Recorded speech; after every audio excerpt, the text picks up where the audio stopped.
What do Meghan and Prince Harry get up to all day? After attending their second public engagement in 2 months in Brixton, we reveal the couple's daytime routine. They charmed the crowds in Brixton this week, with their second official public engagement. But when not on royal duties, how do Prince Harry and Meghan Markle spend their days? With 4 months to go until the wedding, we reveal the couple's daytime routine, from exercise regimes to cozy date nights and their favorite Italian restaurant. Eating out in trendy Soho. Meghan is an avid foodie and likes to dine at Bocca di Lupo, a chic Italian restaurant in Soho, London, whose celebrity clientele includes actors James McAvoy and Ralph Fiennes. For flexitarian Meghan, she sometimes follows a vegetarian diet. There are plenty of mouth-watering dishes, from truffled radish, celeriac and pomegranate salad to sea bream carpaccio. She and Harry regularly return to Dean Street Townhouse, a Georgian-style venue owned by the Soho House Group, of which the pair are VIP members, where they had their first date. In the 20s, Fred Astaire, Noel Coward and Dylan Thomas were guests. Today, cocktails among them a Soho Negroni, made from gin, martini and bitters cost £11 apiece. A few doors down is Soho House, where Lola dining rooms, a private cinema and fireside snug offer a perfect retreat for the couple. They've also been seen at Little House, another private club in Mayfair, where Meghan brunches on £11 avocado and poached eggs, washed down with a £7.50 glow juice, containing ginger, lime and guava. They share plates, says a member approvingly. The lighting's low and they don't get bothered. Yoga and jogging. Both Meghan and Harry are fit and athletic, and like to start the day with exercise. While Harry heads off to the KX Health Club in Chelsea, a gym that costs £575 a month, and whose members include actors Eddie Redmayne and Hugh Grant, Meghan prefers running 6-mile circuits around Kensington Gardens 2 or 3 times a week. Recently, she has confined her outings to Kensington Palace Green, where she is protected from sightseers by a newly planted screen of hedgerow. She's not thought to have a personal trainer and instead devotes her time to yoga, which she's been practicing for several years. Her mother, Doria, worked as a yoga teacher. She's also a fan of workout DVDs, including Tracy Anderson's A Favorite of Gwyneth Paltrow, and Kim Kardashian and Pilates Platinum, an American cardio and strength workout, which she credits for her toned limbs and tortabs. Meghan has promised pal Millie McIntosh, the Made in Chelsea star and Quality Street heiress, she'll attend one of her SBC, Skinny Bitch Collective, sessions, the most exclusive fitness class on the planet. Invitation only, the classes are full of supermodels and A-listers, involve high-intensity animalistic exercises and cost about £40 a session. Beauty rituals. As she prepares for life as a princess, Meghan has been taking time out to pamper herself and ensure she looks her best for every public appearance. Royal sources say her dewy complexion is down to Sarah Chapman, who owns the Sky Nieces Clinic in Sloane Square, London, and counts actresses Naomi Watts, Uma Thurman and supermodels Gigi Hadid and Jordan Dunn among her devotees. Sarah, whose hands are reportedly insured for £1 million, is a skincare supremo whose treatments included £220 LED light therapy facial and 60-minute skin resurfacing therapy for £450. There is reportedly a 6-month waiting list for her services, but Meghan, who swears by Sarah's £149 stem cell collagen activator duo and £44 ultimate cleanse, seems to have skipped the queue. She counts on Cheryl Riley of Nails and Brows Boutique in Mayfair for fortnightly manicures and pedicures, from £41 each, as well as the Audrey, a £48, 20-minute eyebrow shaping service, inspired by Audrey Hepburn, which promises to instantly lift the face. For more intensive treatments, Meghan visits Nicola Joss in Covent Garden, whose services included £250 bespoke sculpting in a facial, a bizarre procedure that involves massaging the inside of the mouth and cheeks. She was seen at the salon before Pippa Middleton's wedding last May. Cozy nights in. Removal vans have been spotted bringing Meghan's possessions to Nottingham Cottage, the quaint two-bedroom home in the grounds of Kensington Palace, which she moved into last November. Harry has lived here since 2013, and Meghan is believed to have transformed Northcote from bachelor pad to elegant marital home. Gone is Harry's messy living room, and the hammock strung between two trees in the garden. Instead, Meghan has filled the interiors with soft cashmere throws, diptych candles, white wooden furniture, vases of peonies and beach prints by Graymelin, her favorite photographer.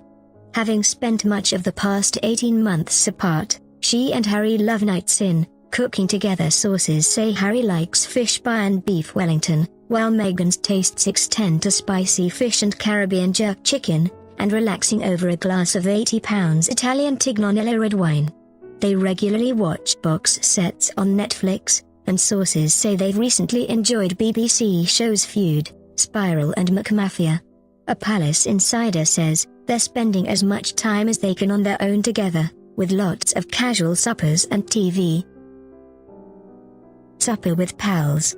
Twice a week, the sociable pair can be found at friends' houses in West London, catching up over dinner. Pals include Hugh Van Cutsem and his wife Rose Astor, Tom and Lara Inskip, whose Jamaican wedding they attended last year, and Mark Dyer, often dubbed Harry's mentor, whose Texan wife Amanda Klein is said to have particularly taken to Meghan, and in whose Fulham gastropub, the Sands End, the pair enjoyed secret dates. Meghan is building her own network of glamorous, well-connected British women. She enjoys Sunday lunches with Tanya Burr, a 28-year-old beauty blogger and YouTube star, whom she met at Wimbledon last year, and bike rides with Millie McIntosh. Other new friends include blonde socialite and stylist Olivia Buckingham, PR guru Violet von Westenhulst, rumored to have introduced Meghan to her prince, and Vanessa Xur, the self-titled Queen of Soho and group membership director of Soho House, with whom Meghan has a matching friendship bracelet. Who's on the list? Unlike William's wedding, which was a semi-state affair, Harry and Meghan want to have complete control of the guest list, which is one reason they chose the comparatively small St. George's Chapel, Windsor. Below-stairs staff say Frogmore House in Windsor Great Park is emerging as a possible location for the reception. Frogmore is a favourite of Prince Philip, who often holds Christmas parties there. Queen of Shopping. Meghan has taken to shopping on the upmarket King's Road in Chelsea. Before Christmas, she was spotted nipping into smart beachwear store Heidi Klein, suggesting a pre-wedding holiday perhaps, and skincare saviour Sarah Chapman. This month, she's been seen in Lululemon, a Canadian sportswear shop that sells £88 leggings, and £48 yoga mats, and outside Royal Warrant Holder and Grocer Partridge's, which stocks a range of US foodstuffs. Meghan shops alone or with one of her beaux aides, Heather Wong, Harry's new assistant private secretary, or projects manager Clara Madden. And when she's not on the King's Road, there are plenty of options on the couple's doorstep. Whole Foods, the US grocer and organic food shop, is their weekly supermarket of choice. They've also been seen popping into the basement food hall of nearby M&S, while Meghan replenishes the peonies around the house from Kensington Flower Corner, an independent florist with a stall on the corner of the High Street. Getting round town. One way to keep the paparazzi at bay is a never-changing fleet of cars. One day it's Harry's sporty Audi RS6, the next a people carrier with blacked-out windows. Meghan has been seen behind the wheel of a blue VW Golf, and has been driven in a Polo. And sometimes they'll grab a taxi. A posh blow-dry. Meghan has struck up an unlikely friendship with Spice Girl-turned-fashion designer Victoria Beckham, whose £500 cashmere jumper she chose for her engagement shoot last month. The pair were reported to have met last summer, and have stayed in regular contact via texts, with Victoria providing Meghan with a list of exclusive salons to visit for hair, makeup and beauty treatments in the UK. On previous trips, Meghan had her hair blow-dried at Charles Worthington in Covent Garden, but is now thought to have moved to Herschson's in Knightsbridge. Weekend retreats. The couple prefer quiet relaxation to wild weekends, and tend to retreat to the countryside on a Friday night, often the Cotswolds. They visited Soho Farmhouse, the rural outpost of the Members Club, at least twice together, and in October 2016, Meghan enjoyed a solo trip to the swanky sanctuary, where she stayed in a £250 cabin set amid 100 acres of peaceful countryside. They regularly visit Highgrove, Prince Charles's Gloucestershire estate, where Meghan is said to have bonded well with Camilla, and Anne Hall, where they stayed with William and Kate at Christmas. Sources say they're also planning a weekend to Crickhowell in South Wales, where Tiggy Legbke, Harry's former nanny, has a picturesque B&B. The weekends also serve as useful scouting sessions. Palace insiders say Meghan and Harry are searching for a home outside London, probably in the Cotswolds. Royals, however, rarely buy their own homes. The Queen provided Anne Hall for William and Kate, and Charles's Duchy of Cornwall estate owns several properties he could make available to his son. Dog lives in luxury. Dog lover Meghan was deeply disappointed to learn that she had to leave Bogart, a Labrador Shepherd mix, and one of her beloved rescue dogs behind in Canada, as he was too old to make the trip to Britain. He's now being looked after by some of her friends. Her beagle, Guy, however, Meghan's second dog, was flown over in November and has settled in well at Nottingham Cottage. On weekends when they're in London, the pair can be seen taking Guy, who has his own Union flag coat and only eats organic food, for walks in the palace grounds. When they fancy a change of scenery, there's also Battersea Park, where they were spotted buying a £65 Christmas tree and given free mistletoe in December. According to reports, Guy broke 2 legs last month, but is now said to be on the mend and eager for walkies to resume. Market for a prince. On her now deleted Instagram account, Meghan posted photos of trips to Portobello Road in West London, where she loves the bohemian atmosphere and quirky items for sale.